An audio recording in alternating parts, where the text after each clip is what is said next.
बाबा फरीदगंज शकर हैं। एक दिन अपने पीर की बारगाह का इरादा करके अपने स्थान से चले, अपनी क़ियामगाह से चले, अपनी खानकाह से चले, जिक्र इलाही करते हुए बियाबान सहराओं में, लकतक मैदानों में, शमशान जंगलों में सफर तय करते हुए हजरात जंगल में एक दरख्त के नीचे आकर बैठ गए। जिक्र इलाही में मशगूल है। कुछ देर सोचा आराम भी हो जाएगा, बैठकर जिक्र इलाही भी हो जाएगा।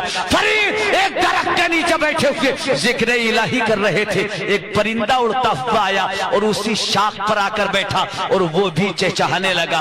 फरीद ने एक बार नजर उठाकर देखा, परिंदा चहचहा रहा है। दोबारा फिर देखा, तीसरी मर्तबा फरीद ने फिर देखा और तीसरी मर्तबा देखकर फरीद फरमाते हैं, ये मर क्यों नहीं जाता? मैं जिक्र इलाही कर रहा हूँ और तू मेरे जिक्र में खलल डाल रहा है, मर क्यों नहीं जाता? इतना फरमाया फरीद ने, वो परिंदा वहीं शाख से तड़पा, जमीन पर आकर तड़प कर ठंडा हो गया, मर गया। एक जुमले पर मर क्यों नहीं जाता? फरीद ने कुछ देर जिक्र इलाही किया, उसके बाद परिंदे पर नजर डाली और उन्हें एहसास हुआ। फरीद सोचने लगे, फरीद तुमने बुरा किया, तुम जिक्र कर रहे थे अपनी जबान में और ये परिंदा खुदा का जिक्र कर रहा था अपनी जबान में। तुम भी जाकिर थे, परिंदा भी जाकिर था, तुम भी खुदा का जिक्र कर रहे थे, परिंदा भी अपनी जबान में खुदा का जिक्र कर रहा था। फरीद तुमने बुरा किया, एक जाकिर ने दूसरे जाकिर को शाख से गिराकर ठंडा कर दिया। हजरत फरीद को जब एहसास हुआ, फरीद को जब ख्याल आया तो फरीद के हाथ में जो तस्बीह थी वही तस्बीह आपने उस परिंदे के ऊपर घुमाई और कहा, परिंदे मैंने अच्छा नहीं किया, मुझसे गलती हो गई, अल्लाह के हुक्म से जैसा था वैसा ही हो जा, कसम खुदा की। इधर वो तस्बीह के दाने परिंदे के बाजुओं पर पहुंचे, उधर परिंदा फड़फड़ाया, जमीन से उड़ा और उसी शाख पर जाकर बैठा। फरीद अब वहां से आगे बढ़े तो आज एमपी में जो शहर झांसी है, बड़ा मशहूर शहर है प्यारे, ये उस दौर में एक छोटा सा गांव था झांसी। हजरत फरीद उस जंगल से चले, उस इलाके से चले, उस पेड़ के नीचे से हटे और प्यारे जहां आप जिस दरख्त के नीचे बैठकर अपने परिंदे को गिराया था वहां से झांसी 150 किलोमीटर की मसाफत की दूरी पर था।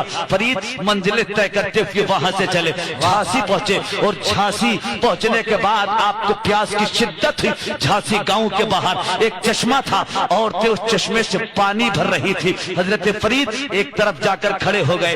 पहले का दस्तूर था, पहले का ये उसूल था, जब मुसाफिर चश्मे के किनारे कुछ फासले पर आकर खड़ा हो जाए तो पानी भरने वाली औरत हो या मर्द, वो समझ जाता था मुसाफिर है, प्यासा है, इसे बगैर कहे पानी पिला दिया जाए। वो औरत हो या भरने वाला मर्द हो, बगैर कहे मुसाफिर को पानी पेश करता था। फरीद भी जाकर खड़े हो गए, कोई खातून मुझे पानी पिला देगी मैं शिकम सैर हो जाऊंगा। फरीद कहते हैं मैं खड़ा हूं और मियां वो औरतें आ रही हैं, पानी भर रही हैं, जा रही हैं, किसी ने मेरी तरफ कोई तवज्जो ना दी, मेरा कोई ख्याल नहीं किया, किसी ने मुझे पानी पेश नहीं किया। फरीद कहते हैं सारी औरतें पानी भरकर चली गई, एक औरत बची थी, उस औरत ने डोल लिया, रस्सी ली और मियां उस डोल को उस चश्मे में डाला, वो खींचना चाहती थी, मुझे ख्याल पैदा हुआ, सारी आई पानी भरकर चली गई, मुझे किसी ने पानी नहीं दिया, अगर इसी तरह खामोश रहे तो ये भी पानी लेकर चली जाएगी, रोज साथ में डोल और रस्सी भी ले जाएगी, फिर तो तुम्हारे पास पानी निकालने का कोई साधन भी नहीं रहेगा।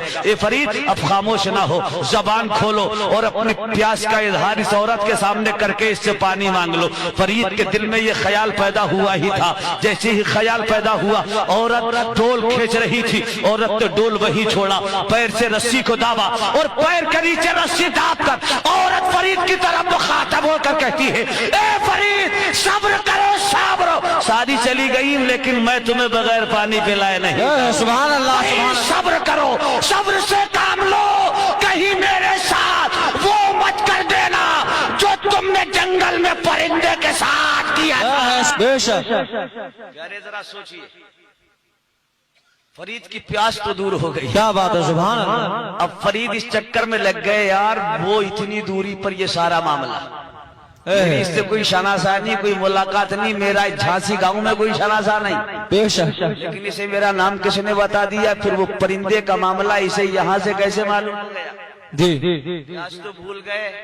फरमाते हैं औरत अब पानी बाद में, पहले ये बता तुझे मेरा नाम किसने बता दिया? जी वो जंगल का वाकया तुझे कैसे मालूम हो गया? सुभान अल्लाह, सुभान अल्लाह। प्यारे वो औरत थी, खातून थी, फातिमा की कनीज थी, इस्लाम की शहजादी थी, मिल्लत की बेटी थी। बेशक औरत कहती है, फरीद हमने यहां बैठकर तुम्हें पहचाना, तुम्हारा नाम जाना, और घर में बैठकर परिंदे का शाख से जमीन पर गिरना भी देखा, और जमीन से फड़फड़ाकर उड़कर उसी शाख पर बैठना भी देखा। जय है सुभान अल्लाह। जंगल के नीचे से उठकर तुम्हारा झांसी की जानिब हमने चलना भी देखा। जय है। फरीद कहते हैं, ये सब कुछ कैसे? कहा, मैंने कश्फ से, अपनी रूहानी ताकत से, अल्लाह के अता करदा पावर से, मैंने अपनी विलायत से तुम्हें पहचान लिया, तुम्हारा नाम जान लिया। जय है सुभान अल्लाह। बैठकर मैंने अपनी विलायत के जरिए से तो उस परिंदे का गिरना भी देखा, उड़ना भी देखा। सुभान अल्लाह, सुभान अल्लाह।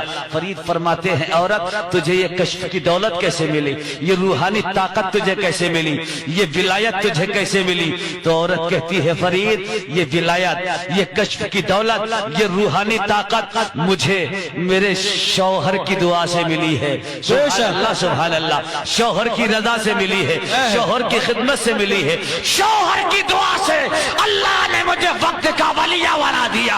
अल्लाह ने वो पावर अता फरमा दिया कि मैं अपने मकान में बैठकर 150 किलोमीटर की दूरी पर शाख से परिंदे का गिरना भी देख लेती हूँ, जमीन से उड़कर शाख पर बैठा। सुभान अल्लाह।